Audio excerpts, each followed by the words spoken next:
Welcome to Windows Guide. If you wish to fix any Windows Update error on your system, then please watch this video.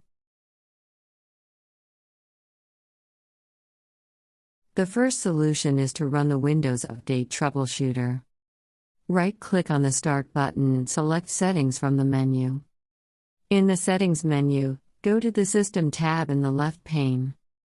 In the right pane, scroll down to the Troubleshoot tab. Select Other Troubleshooters.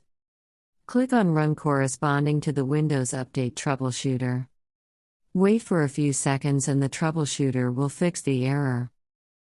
The second solution is to reset Windows Update components.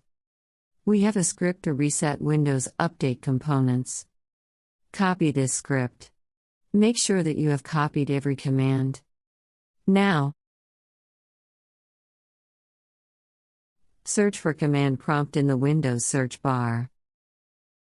Click on Run as Administrator in the right pane. This will open the elevated command prompt window. Paste the command list to the elevated command prompt window. That's it. The script will stop services related to Windows updates, delete the contents of the software distribution and catroot 2 folders, re-register all related DLL files, reset WinSock, and then reactivate the services.